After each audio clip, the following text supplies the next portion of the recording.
Make every wedding unforgettable with Joya Lucas Diamond Wedding Collection. Joya Lucas, world's favorite jeweler. ഒരു താല്പര്യമില്ല. ഞാൻ ഈ പറഞ്ഞ ഇങ്ങനെ ചിന്തിച്ച് നടക്കും, എന്തൊക്കെയോ പ്രാന്തായിരിക്കും, ആൻഡ് നോബഡി കൻ റിലേറ്റ്. അപ്പോൾ അതുകൊണ്ട് പറഞ്ഞിട്ട് കാര്യമില്ല. ഒരു സിനിമ കണ്ടു കഴിഞ്ഞാൽ അതിനെപ്പറ്റി ഞാൻ വേറൊരു കഥ തന്നെ ചിലപ്പോൾ പറഞ്ഞെന്ന് വരും. കാണും, അഭിനയിക്കാനല്ല കേട്ടോ, അത് ഏതോ ഒരു അറിയാതെ വന്നൊരു കട്ടിൽ ഞാൻ വൃത്തിയായിട്ട് പറയാത്തത് കൊണ്ടൊക്കെ ആയിരിക്കും. ഞാൻ ചാൻസ് ചോദിക്കാൻ പോയത് അസിസ്റ്റൻ്റായി. അഭിനയിക്കാൻ ഒരിക്കലും ഞാൻ ആരുടെടുത്തും ചാൻസ് വിട്ട് പോയിട്ടില്ല. ഞാൻ അച്ഛൻ സമ്മതിക്കാത്തൊരു തൊഴിലിൽ പോയിട്ട്, of course eventually will be happy because at least I M earning. എനിക്കൊരു ബൈക്ക് വാങ്ങിച്ചു തരാൻ കൺവിൻസ് ചെയ്യാന്ന് പറയാൻ ഞാനല്ല, ചേട്ടനാണ് ചെയ്തിരിക്കുന്നത്. ഇപ്പോൾ സിനിമയിലൊക്കെ അന്ന് നമ്മൾ അസിസ്റ്റൻ്റ് എന്ന് പറഞ്ഞാൽ 150, 200, 500 രൂപ കിട്ടിയാൽ ഭാഗ്യം. ഈ 12th 13th as a clap, how much money will you get? ഞാൻ ബസ് സ്റ്റാൻഡിലോട്ട് നടന്നു പോയി. എനിക്കൊരു പിടിയില്ല ഞാൻ എങ്ങോട്ടാണ് പോകുന്നതെന്ന്.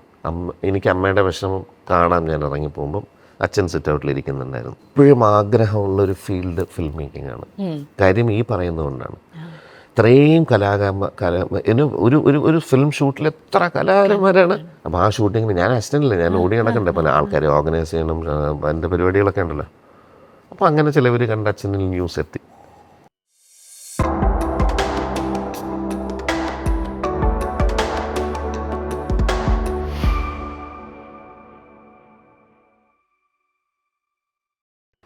Praveen Verma, Yes. your brother, Yeah.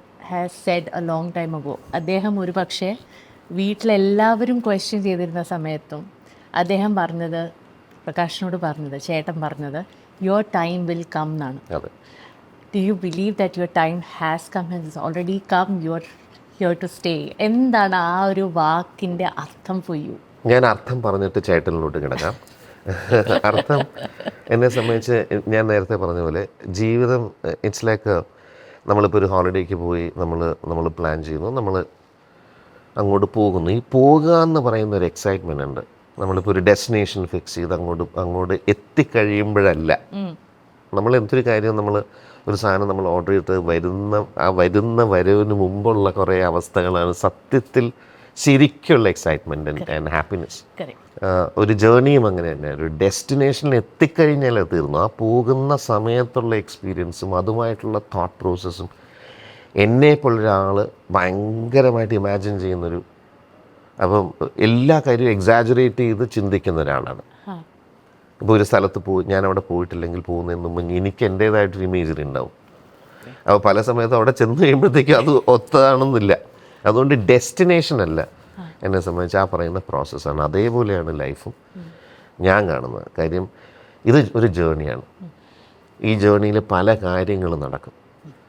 അതിൻ്റെ അകത്ത് നമ്മളെ സന്തോഷിപ്പിക്കും, എക്സൈറ്റഡ് ആകും, നമ്മൾ ഇൻസ്പയർ ആകും, സങ്കടം വരും, ഒക്കെ വരും. ഇതെല്ലാം ചേർന്നുള്ളൊരു പ്രോസസ്സാണ് എന്നെ സംബന്ധിച്ച് ലൈഫ്. ആ ജേർണിയാണ്. അപ്പം അതിൽ പല കാര്യങ്ങളും നടക്കുന്നുണ്ട്. ആ സമയം വന്നോ ഇല്ലയോ എന്നുള്ളതല്ല പ്രധാനം. I don't even know, but I know that I have gone through a lot. And if I look back, it's absolutely magical, and I'm so fortunate to work, like even when it comes to work, the amount of people that I work with. Yes. Brilliant minds across the world, and I have pushed to meet people in the travel. Apart from ഞാൻ ഈ പറയുന്ന തൊഴിൽ ആയിട്ട് ബന്ധപ്പെട്ട travel അല്ലാതെ തന്നെ ഞാനൊരു ട്രാവലറാണ്. I love to travel. അപ്പം even with family every time we keep planning. Constantly travel ചെയ്യുന്നൊരു മനുഷ്യനാണ് ഞാൻ പറ്റാവുന്ന സ്ഥലത്തൊക്കെ എത്തിപ്പെടും. അത് ജോലിയായിട്ടും അല്ലാതെയും ഒക്കെ. അപ്പം അതേപോലെ ഞാൻ പറയുന്നത് ഇനിയും കിടക്കുന്നേ ഉള്ളൂ. അപ്പോൾ ഈ പറയുന്ന സമയം എന്ന് പറയുന്നത് അതായോ ഇല്ലയോ എന്നൊന്നുമല്ല. But I am so happy if I look back. എന്നെ ഈ പറയുന്ന ഈ ജീവിതം ഇതുവരെ കൊണ്ടുപോയത് തിരിഞ്ഞു നോക്കിക്കഴിഞ്ഞാൽ എക്സ്ട്രീംലി കളർഫുള്ളായിട്ടുള്ള ധാരാളം അപ്സ് ആൻഡ് ഡൗൺസ് ഉള്ള ധാരാളം എക്സ്പീരിയൻസും എക്സ്പോഷറും തന്നൊരു ജേർണി തന്നെയാണ് ഇതുവരെ. So I am looking forward. ഇതെങ്ങോട്ട് ഈ ജേർണി ഫൈനലി എങ്ങോട്ടൊക്കെയാണ് ഇത് പോകുന്നതെന്ന് I am looking at it. ചേട്ടൻ പറഞ്ഞ പോലെ അതിലോട്ട് കിടക്കണോ?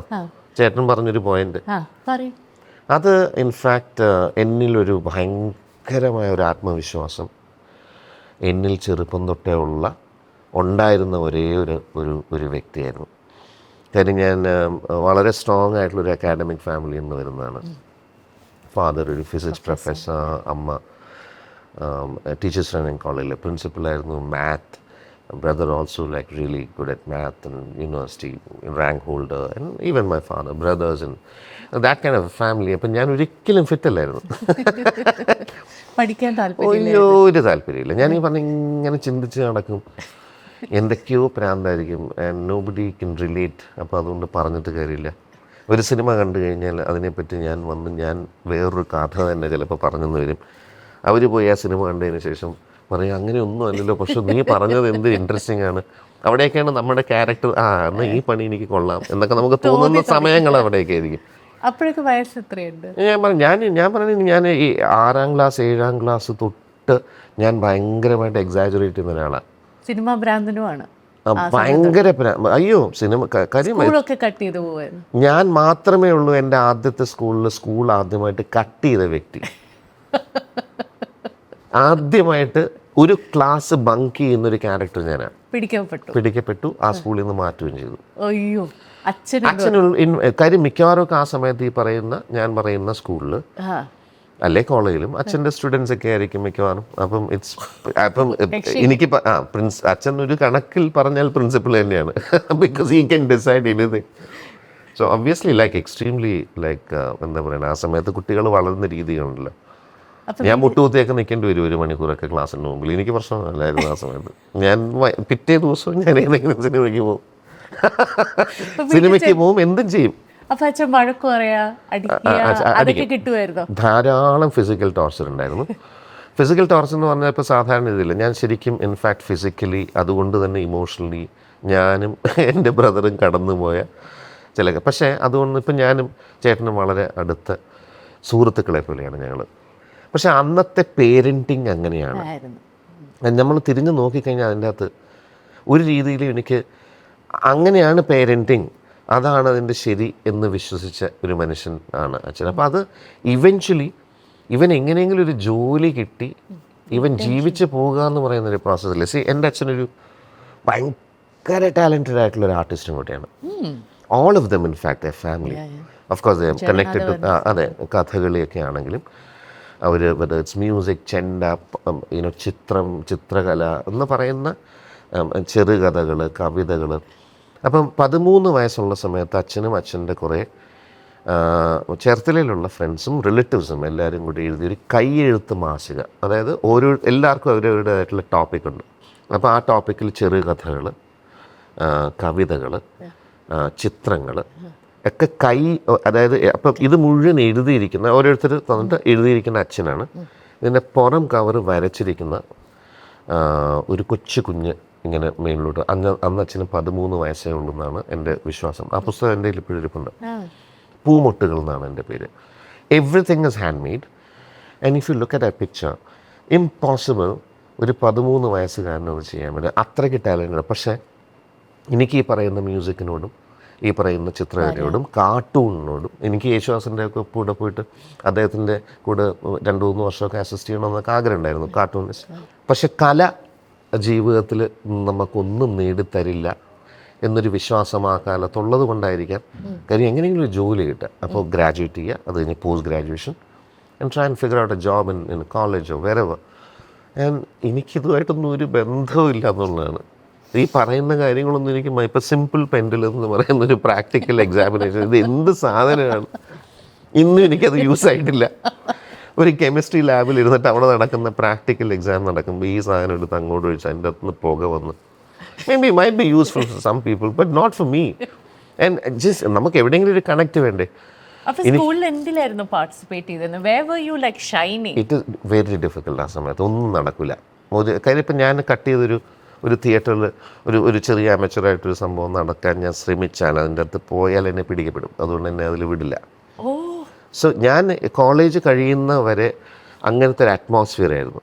ദ ഒൺലി വേ എക്സ്കേപ്പ് ചെയ്യാൻ പറ്റുന്നത് ഞാൻ ഇവിടെ നിന്നൊരു ജോലി കിട്ടിപ്പോയാലേ എനിക്ക് എൻ്റെ കാര്യങ്ങൾ നടക്കുള്ളൂ. അപ്പോൾ അച്ഛനറിയാതെ എൻ്റെ ഗ്രാജുവേഷൻ എക്സാം കഴിഞ്ഞ് സയൻസ് ഗ്രാജുവേറ്റ് ആയിരുന്നു. റിസൾട്ട് വരുന്നതിന് മുമ്പ് ഞാനൊരു വാക്ക് ഇൻ ഇൻ്റർവ്യൂ കണ്ടിട്ട്, that was a pharmaceutical company. അച്ഛൻ അറിഞ്ഞിട്ടില്ല. കാര്യം അതിനും അച്ഛൻ ഇടപെടും. Because he will decide what to do, because he is really focusing on post graduation or whatever. അച്ഛനറിയാതെ അച്ഛൻ മേളിൽ ട്യൂഷൻ ക്ലാസ് പഠിപ്പിച്ചുകൊണ്ടിരിക്കുന്ന സമയത്ത് കാര്യം ഗേറ്റ് തുറന്ന ഗേറ്റിൻ്റെ ശബ്ദം കേൾക്കും. അപ്പോൾ അച്ഛന് മേളിൽ നിന്ന് കാണാൻ പറ്റും. ഞാൻ ഈ ഇൻ്റർവ്യൂന്ന് പോകുന്ന മതിൽ ചാടിയിട്ടാണ്. മതിൽ ചാടി ഞാൻ ബസ് എടുത്ത് എറണാകുളത്ത് വന്ന് ഞാൻ ഇൻ്റർവ്യൂ അറ്റൻഡ് ചെയ്ത് അപ്പം എനിക്ക് തോന്നുന്നു അന്ന് ഇൻഫാക്റ്റ് അതുമായിട്ട് ബന്ധപ്പെട്ട കോളേജിൽ എൻ്റെ അച്ഛൻ്റെ തന്നെ സ്റ്റുഡൻ്റാണ്. പക്ഷേ എനിക്ക് ഏറ്റവും ഫേവറേറ്റ് ആയിട്ടുള്ള എന്നെ പല കാര്യത്തിലും സ്നേഹത്തോട് കണ്ടിരുന്ന കെമിസ്ട്രി ഡിപ്പാർട്ട്മെൻറ്റിൽ പ്രൊഫസർ ഗോപിനാഥൻ നായരുണ്ട്. ഗോപി സാറെന്ന് വിളിക്കും. ഗോപി സാറിൻ്റെ മകൻ ഹരി എൻ്റെ അടുത്ത സുഹൃത്താണ്. ഞങ്ങൾ ഒരേ ക്ലാസ്സിലാണ് പഠിച്ചത്. അപ്പോൾ എല്ലാ തരികിട പരിപാടികളും അറിയാം. ഹരി ഭയങ്കര ബ്രില്യൻ്റ് ആയിട്ടൊരു he's no more it passed away. ഭയങ്കര ബ്രില്യൻ്റ് ആയിട്ടൊരു സ്റ്റുഡൻ്റാണ്. Is very sharp. പക്ഷെ ഹരി ഞാനിങ്ങനെ പോകാമെന്ന് പറഞ്ഞിട്ട് ഈ പറയുന്ന ഇൻ്റർവ്യൂ ചെയ്യുന്ന ഈ ഫാർമസ്യൂട്ടിക്കൽ കമ്പനിയിൽ ഒരാളെ ഗോപി സാറിൻ്റെ സ്റ്റുഡൻറ്റ് കണക്ഷനുണ്ട്. അപ്പം ഗോപി സാറിൻ്റെ കണക്ഷൻ ഉള്ളതുകൊണ്ട് സാറ് പറഞ്ഞ് ഞാൻ പറഞ്ഞു വെച്ചേക്കാം എന്ന് പറഞ്ഞ് സാറിന് അച്ഛൻ്റെ അടുത്ത് പറയരുതെന്നും പറഞ്ഞിട്ടുണ്ട്. അച്ഛൻ അറിഞ്ഞു കഴിഞ്ഞാൽ പ്രശ്നമാണ്. അങ്ങനെ ഞാൻ മതിൽ ചാടി ഹരി ആയിട്ട് ഞാൻ എറണാകുളത്ത് ബസ്സിൽ വന്നിട്ട് വാക്കിൻ ഇൻ്റർവ്യൂ കഴിഞ്ഞിട്ട് എനിക്കതിൽ കിട്ടുന്നു. അത് കഴിഞ്ഞിട്ട് പിന്നെ വോട്ടവർ ഞാൻ പറഞ്ഞ പോലെ പിന്നെയുള്ള വേറെ വലിയ കഥകളാണ്. അതിനുശേഷം ഞാനൊരു 2-3 വർഷം വർക്ക് ചെയ്തുകൊണ്ടിരിക്കുന്ന സമയത്ത് സിനിമയിൽ എന്തായാലും വരണം. കാര്യം എനിക്ക് സിനിമ ചെയ്യണം, കഥ പറയണം. പിന്നെ സിനിമ മാത്രമാണ് ധാരാളം പൂൾ ഓഫ് ടാലൻ്റ് ഉള്ളത്. എല്ലാവരും ആർട്ടിസ്റ്റാണ്. ആക്ടേഴ്സുമായിട്ട് ഡീൽ ചെയ്യാം, മ്യൂസിഷ്യൻസുമായിട്ട് ഡീൽ ചെയ്യാം, production designers, they are all talented. Costume എല്ലാത്തിനും you got to have a kind of aesthetics to figure out things.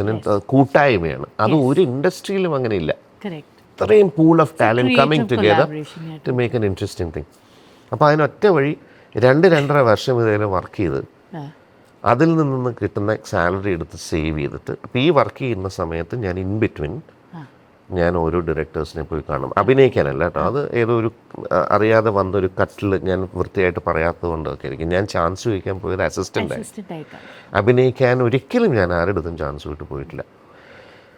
അസിസ്റ്റൻ്റായിട്ട് work ചെയ്യാൻ ഞാൻ ഓരോ വീക്കെൻഡിലും വന്ന് ഓരോരുത്തരെ കാണും. അങ്ങനെ പിന്നെ അതിന് ആ life then I started off with Viji Thampi and then Louis sir and V K Prakash and all that. So that was another thing. അപ്പോൾ ഞാൻ പറഞ്ഞു വരുന്നത് ഈ പറയുന്ന ചൈൽഡ്ഹുഡ് ഉണ്ടല്ലോ, വളരെ എക്സ്ട്രീംലി സഫിക്കേറ്റിംഗ് ആയിട്ടുള്ളൊരു സ്പേസിലൊക്കെ എൻ്റെ ചേട്ടനാണ് ആ സമയത്തൊക്കെ കോൺസ്റ്റൻ്റ്ലി.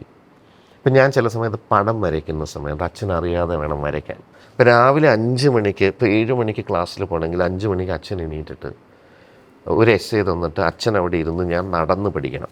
എന്നിട്ട് പഠിച്ചിട്ട് ഇത് മുഴുവൻ ഞാൻ വൊമിറ്റ് ചെയ്ത് പറയണം. എന്നിട്ടേ എന്നെ ആ ക്ലാസ്സിന് വിടുള്ളൂ. ഇപ്പോൾ രാത്രി അച്ഛൻ ഉറങ്ങിയതിന് ശേഷം എൻ്റെ കട്ടിലിൻ്റെ അടിയിൽ ഇരുന്നിട്ട് ഞാൻ പടം വരയ്ക്കണേ. അങ്ങനെ 2.5 മാസമൊക്കെ കഴിയും ആ പടം ഒന്ന് തീരാൻ. And no chance that it will be on the wall because അവർ നെയിലടിക്കുന്ന പ്രശ്നമൊന്നുമില്ല. അത് അപ്രീഷിയേറ്റീവ് ഇല്ല. കാര്യം അത് ചെയ്യാൻ അറിയാത്തതുകൊണ്ടല്ല, ഒരു സൈഡിൽ നിന്ന് അച്ഛൻ നോക്കുന്നുണ്ട് എന്നെ, ഇവനുണ്ട്. പക്ഷെ ഉള്ളിൽ ജീവിക്കണ്ടേ, നമ്മൾ ജീവിക്കണ്ടേ, മുമ്പോട്ട് പോകണ്ടേ, വരുമാന മാർഗം വേണ്ടേ. നമുക്കങ്ങനെ വലിയ coming from middle class family, you don't have anything to just അവിടെ നിന്ന് എടുത്ത് ഒന്നുമില്ല, ജീവിച്ച് പോകണ്ടേ. ആ ഫിയർ കൊണ്ടാണ്. പക്ഷെ എൻ്റെ ഉള്ളിൽ അന്ന് നമുക്കൊന്നും അറിയില്ല. നമുക്കിത് എങ്ങനെയെങ്കിലും വെളിയിൽ പോകണം, ആൾക്കാരെ കാണണം, അതൊന്നും സാധിക്കില്ല. അപ്പോൾ ആ സമയത്തൊക്കെ ചേട്ടനാണ് ഓരോ സമയത്തും ഇവ പടം വരയ്ക്കുന്ന സമയത്തിന് പെൻസിൽ കൊണ്ട് ഒളിച്ച് തരികയോ അല്ലെങ്കിൽ ഫ്രെയിം ചെയ്യാൻ സഹായിക്കുന്ന സമയത്ത് അമ്മയുടെ നിന്ന് കുറച്ച് കാശ് വാങ്ങിച്ചു തരികയോ. അമ്മ ന്യൂട്രലാണ്, വെരി സ്വീറ്റ്. പക്ഷേ അന്നത്തെ സാഹചര്യങ്ങളിൽ അമ്മയ്ക്ക് അങ്ങനെ, she is also busy, she is travelling every day. She goes Alleppey Kochi and comes back at 8:39. She is also working. So only Sunday that I get her. So now I spend a lot of time with her. She is mostly with me. Bangalore ഉണ്ട്. അങ്ങനത്തെ സമയത്തും ഞാൻ ഈ ഫൈസറിലൊക്കെ work ചെയ്യുന്ന സമയത്തും ഞാൻ ഓരോ ഡയറക്ടേഴ്സിനെ കാണാൻ പോകുന്ന സമയത്തൊക്കെ ചേട്ടനാണ് ഇന്ന സിനിമ ചെയ്യുന്നുണ്ട്, നീ ഇന്ന ആളെ വിളിച്ച് നോക്കൂ എന്നൊക്കെ പറഞ്ഞ് പുള്ളി റബ്ബർ ബോർഡിലാണെന്ന്. Now is head of United Insurance. ഇതിൻ്റെ ഇടയിൽ പുള്ളി സമയം കണ്ടെത്തി എന്നെ ചിലപ്പോൾ ഒരു ബസ് കയറ്റി വിടുന്നതിലൊക്കെ ബസ് സ്റ്റാൻഡ് അച്ഛനറിയാതെ കൊണ്ടുവിടുന്നതൊക്കെ എൻ്റെ ചേട്ടനാണ്. ഇന്ന് വരെ എൻ്റെ സ്കൂളിൽ ഇപ്പം ഞാൻ എവിടെയെങ്കിലും ഓടി ഞാനൊരു എന്താ പറയുക ഓട്ട മത്സരത്തിൽ ജയിച്ചിട്ടുണ്ടെങ്കിൽ ആ സർട്ടിഫിക്കറ്റ് തൊട്ട് ഇപ്പം ഈ ഇൻ്റർവ്യൂ ഉണ്ടാവില്ല. ഇതല്ലാതെ any paper clippings or posters, all the digital stuff, everything he has got A stock in ഒരു പെട്ടിക്കകത്തുണ്ട്. എല്ലാം എൻ്റെ സർട്ടിഫിക്കറ്റ്. എൻ്റെ ഡിഗ്രി സർട്ടിഫിക്കറ്റ് വരെ ചേട്ടൻ്റെ കയ്യിലിരിക്കുന്നത്. What love is this? That is special. അതൊക്കെയാണ് ഞാൻ പറയുന്നത്. ചില സമയം നമ്മൾ തിരിഞ്ഞു നോക്കുമ്പോൾ ഫോർച്ചുനേറ്റ് നമ്മൾ പറയില്ലേ, ഇങ്ങനത്തെ 2-3 പേര് മതി. ഭയങ്കര ഇമോഷണലാണ്. ഇപ്പം ചില സമയത്ത് ഞാൻ രാത്രി വിളിക്കുമ്പോൾ വെറുതെ കരയും, സ്നേഹം കൊണ്ട് കരയുന്ന. You must be so happy to see So happy. you in തുടരും സിനിമ കണ്ടപ്പോഴും. ഈ പറയുന്ന ചെറിയ ഒരു 2 ലൈൻ എന്നെ പറ്റി ഒരു 10 വർഷം മുമ്പ് എഴുതിയിട്ടുണ്ടോ അല്ലെങ്കിൽ 30 വർഷം മുമ്പ് എന്തിന്, അത് തൊട്ടുള്ളതൊക്കെ ഏത് പിൻ ചെയ്ത് മാർക്ക് ചെയ്ത്, and it's beautifully kept. Anything which ya അപ്പോൾ കാണിച്ചു തരികയല്ല, അത് അങ്ങനെ വെച്ചിരിക്കുക. കാര്യം he is one person who believed in me since then even now, and he is looking forward. ഇതൊക്കെ പോരെ ജീവിതത്തിൽ ധാരാളം. അപ്പം നേരത്തെ തന്നെ ചേട്ടനെ പറ്റി ചോദിച്ചുകൊണ്ട് 2 കാര്യങ്ങൾ അതിനകത്തുള്ളതുകൊണ്ടാണ് ഞാൻ ആദ്യം മറ്റേത് പറഞ്ഞതും. എൻ്റെ ഡെസ്റ്റിനേഷനെക്കാട്ടിലും ജേണിയാണ്, പക്ഷേ അതിൻ്റെ പുറകിൽ ഇങ്ങനത്തെ വൻ ശക്തികൾ, ഇമോഷണൽ ശക്തി ഒക്കെയാണ് നമ്മുടെ ധൈര്യവും. നമുക്കെന്തും നാളെ വേറെ ഒരു കാര്യങ്ങളുണ്ടെങ്കിലും ഈ പറയുന്നത് പോരെ നമ്മുടെ ഏറ്റവും വലിയ I can go back and just be myself. ചേട്ടൻ പ്രകാശിന് വേണ്ടി എടുത്ത ഏറ്റവും വലിയ റിസ്ക് എന്താണ്? ഏറ്റവും വലിയ റിസ്ക് എന്ന് പറയുന്നത്, ഞാൻ ഈ ഫൈനൽ, അതായത് ഈ പറയുന്ന എനിക്ക് ഫൈനൽ സെലക്ഷൻ കിട്ടിയിട്ട് ഗുജറാത്തിൽ എനിക്ക് ഈ പറയുന്ന ഫാർമസ്യൂട്ടിക്കൽ കമ്പനിയിൽ 3 ലെവൽ ഓഫ് ഇൻ്റർവ്യൂ ഉണ്ട്. അതിൽ ആദ്യം ഹരി വന്നു, ചേട്ടൻ അറിവോടുകൂടി. പിന്നെ 2ാമത്തെ സെറ്റ് ഓഫ് ഇൻ്റർവ്യൂ ഉണ്ട്, അത് ചേട്ടൻ വന്നു. അത് അച്ഛൻ അറിയുകയും ചെയ്തത്. അച്ഛൻ അറിഞ്ഞു കഴിഞ്ഞാൽ it's too much for him to take it. And അതിന് വന്നിട്ട് 3ാമത്തത്, അത് ഫൈനൽ ഇൻ്റർവ്യൂ കഴിഞ്ഞ് എനിക്ക് 6 മാസം ബോംബെയിൽ ട്രെയിനിങ് ഉണ്ട്. So that's quite a serious training. So അതൊക്കെ അച്ഛൻ അറിയാതെ പറ്റില്ല നീ. So you have to tell him. Because ഇവനെ ഇങ്ങനെ ഒറ്റയ്ക്ക് ഗുജറാത്തിലോട്ടൊക്കെ വിടുക. ഇവിടെ ആലപ്പുഴ വിട്ട് പോയിട്ടില്ല. ചെന്നൈ മേ ബി അച്ഛൻ്റെ ഇവിടെ തിയോസഫിക്കൽ സൊസൈറ്റിയിലൊക്കെ വലിയ അച്ഛൻ ഇൻട്രസ്റ്റിംഗ് ആയിട്ടുള്ള കോൺവെർസേഷനൊക്കെ നടത്തും. അപ്പോൾ അങ്ങനത്തെയൊക്കെ പോയിട്ടുള്ളത് ഇവനെ ഒറ്റയ്ക്ക് ഗുജറാത്തിലോട്ടൊക്കെ ട്രെയിൻ കയറ്റി വിടുക എന്ന് പറഞ്ഞാൽ ചേട്ടന് ഭയം ഉണ്ടാവുമല്ലോ. അപ്പോൾ അത് അച്ഛൻ്റെ അടുത്ത് അവതരിപ്പിക്കുക എന്ന് പറയുന്നൊരു വലിയൊരു സ്റ്റേജ് ഉണ്ട്. അത് ഐ തിങ്ക് പെട്ടെന്ന് എനിക്ക് ഓർമ്മ വരുന്ന, അങ്ങനെ എളുപ്പമൊന്നുമല്ല അന്നത്തെ കാലത്ത്. നമ്മളിപ്പം എൻ്റെ കുട്ടികളോട് ഞാൻ പെരുമാറുന്ന പോലെ അല്ല അന്നൊക്കെ ഒരു അച്ഛനോടോ അല്ലെങ്കിൽ നമ്മൾ കാണുന്ന മൂത്ത ആൾക്കാരോട് നമ്മൾ പെരുമാറുന്ന രീതി. അപ്പം അത് അവതരിപ്പിക്കുന്നത് ഏറ്റവും വലിയ റിസ്ക് ആയിട്ട് എനിക്ക് തോന്നുന്നു. കാര്യം ദെൻ ഇമ്മീഡിയറ്റ്ലി അച്ഛൻ റിയാക്ട് ചെയ്യും. ഫിസിക്കലായിട്ട് ചിലപ്പോൾ എന്തെങ്കിലും ചെയ്തെന്നൊക്കെ വരും. ഒരച്ഛൻ മകനോട് കാണിക്കുന്ന whatever, but he took the chance and he convinced him and he came with me to Gujarat. And എന്നെ സെറ്റിൽ ബോംബെയിൽ വന്നു. എൻ്റെ ട്രെയിനിങ് കഴിഞ്ഞ് എന്നെ ബാംഗ്ലൂർ സെറ്റിൽ ചെയ്ത്, ഞാൻ ബാംഗ്ലൂർ എൻ്റെ ട്രെയിനിങ് നടക്കുന്ന സമയത്ത് he was running around to figure out the correct place for me to stay for next 1 year. And he also managed to convince my dad എനിക്കൊരു ബൈക്ക് വാങ്ങിച്ചു തരാൻ. ഇതൊക്കെ എന്നിട്ട് ബൈക്ക് എൻ്റെ അച്ഛൻ സമ്മതിക്കാത്തൊരു തൊഴിലിൽ പോയിട്ട്, of course eventually will be happy because at least I M earning. എനിക്കൊരു ബൈക്ക് വാങ്ങിച്ചു തരാൻ കൺവിൻസ് ചെയ്യാന്ന് പറയാൻ ഞാനല്ല, ചേട്ടനാണ് ചെയ്തിരിക്കുന്നത്. Absolutely. I mean, those are, you can't forget these things. So ഈ സിനിമയിലൊക്കെ AD ആയിട്ട് വർക്ക് ചെയ്തിരുന്ന സമയത്ത് 2 സിനിമകൾ വർക്ക് ചെയ്ത്, 3ാമത്തെ എനിക്കൊന്നു ലോഹിതദാസിൻ്റെ അദ്ദേഹത്തിൻ്റെ സിനിമയിൽ വർക്ക് ചെയ്യുന്ന സമയത്തായിരുന്നു അല്ലേ അച്ഛൻ മരിച്ചു പോയത്?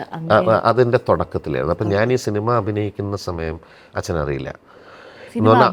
അല്ല സോറി, സിനിമയിൽ അസിസ്റ്റ് ചെയ്യുന്ന സമയത്ത് അച്ഛനറിയില്ല. കാര്യം ഒന്ന്, ഞാൻ ജോലി വിട്ടിരിക്കുന്നു. അപ്പോഴും ഈ ഞാൻ അച്ഛൻ്റെ അടുത്ത് പറയാൻ പോയ അതിൻ്റെ വിഷമം അച്ഛൻ എപ്പോഴും ഉണ്ട്.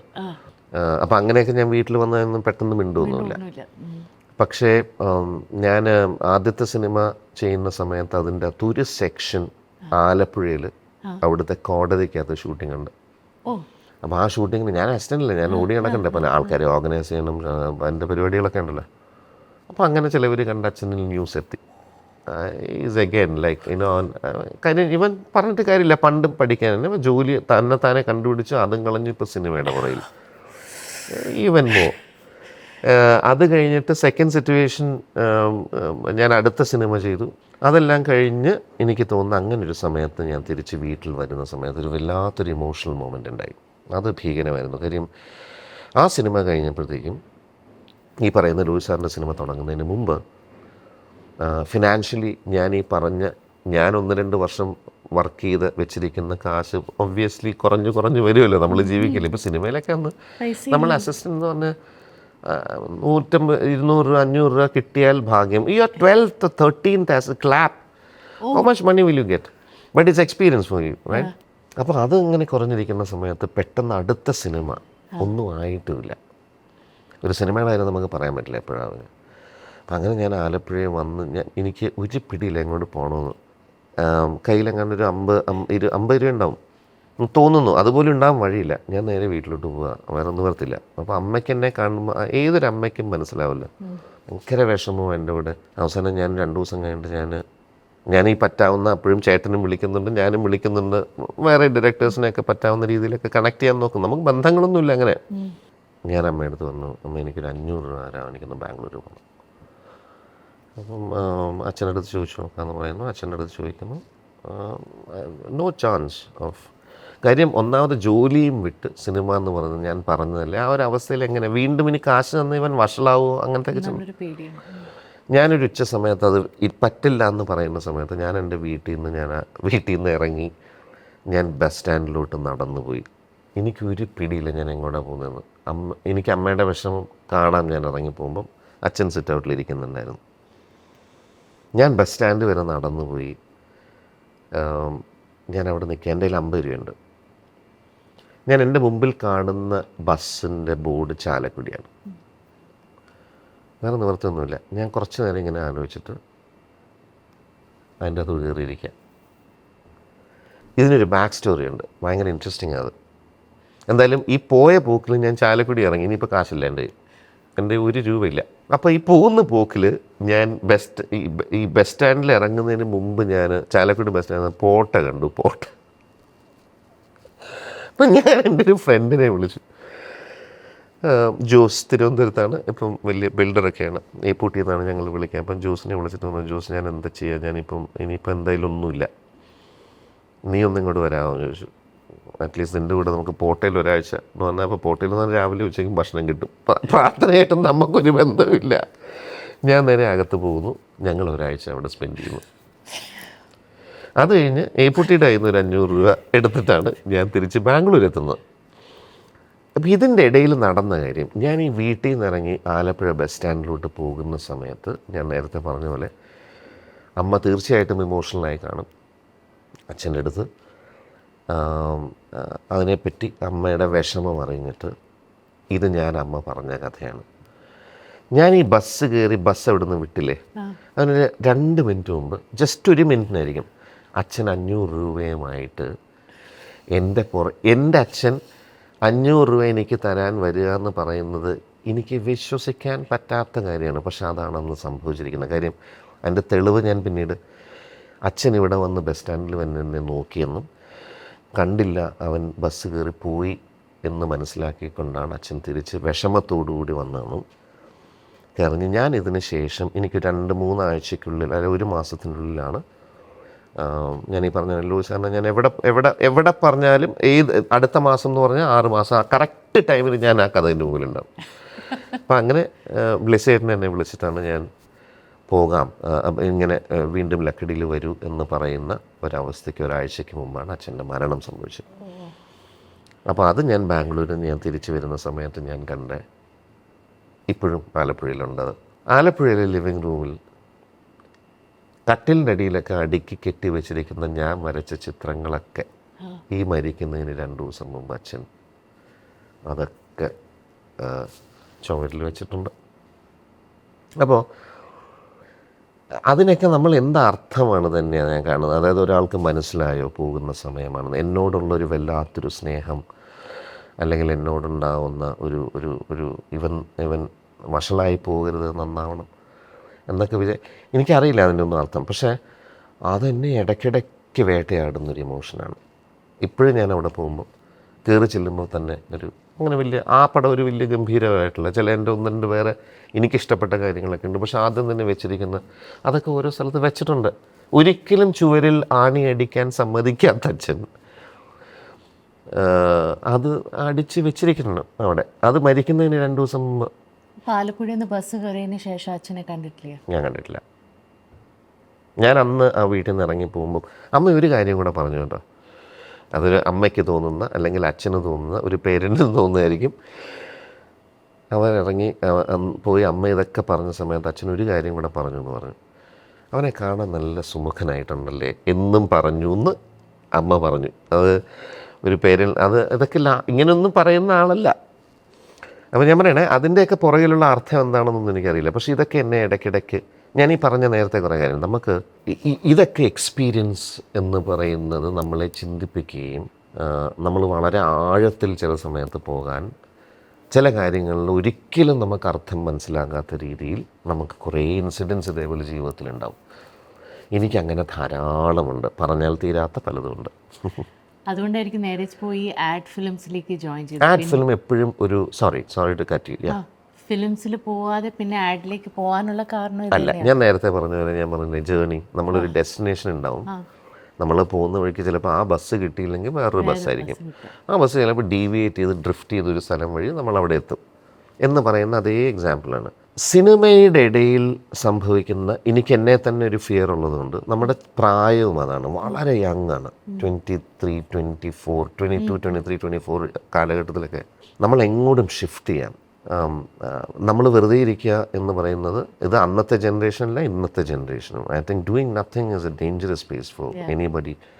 ഒരു സിനിമ അതെ ഒരു സിനിമ കഴിഞ്ഞ് അടുത്ത സിനിമ എന്ന് പറയുന്നത് നമുക്കറിയില്ല.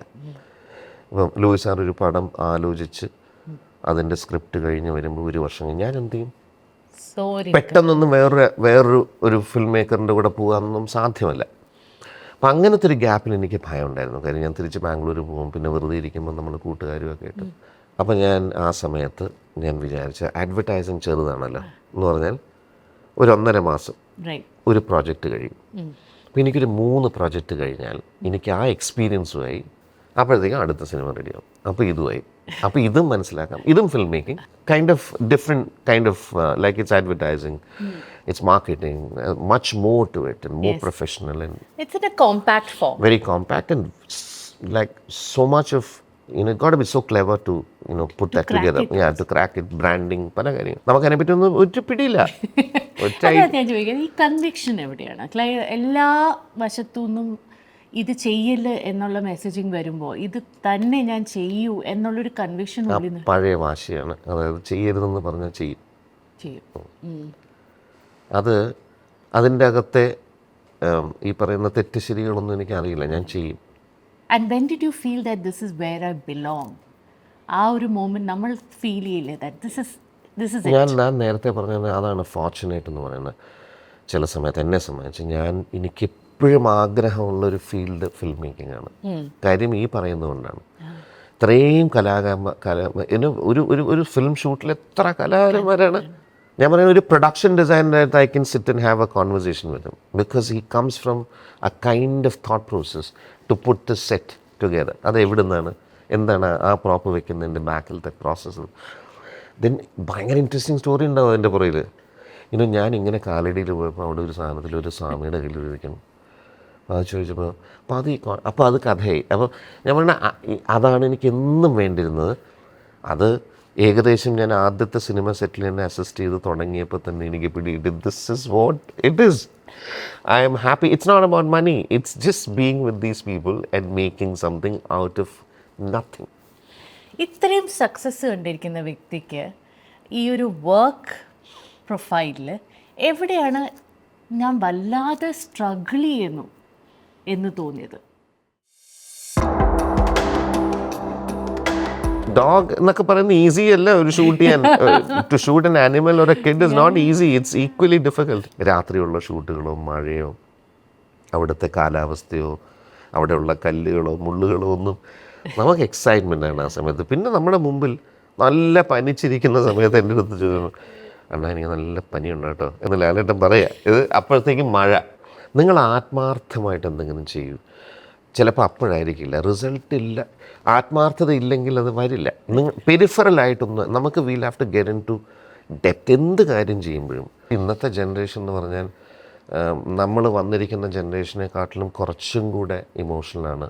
May be because of social media what they get upset very fast. അങ്ങനെ ഒരു വഴക്കിലാണ് ഞങ്ങളുടെ റിലേഷൻഷിപ്പ് തുടങ്ങുന്നത്. She said how can you do this എന്ന് ഞാൻ അത്ര ഇമോഷണലായിട്ട് പറഞ്ഞൊരു കാര്യം അവിടെയാണ് തുടങ്ങിയത്.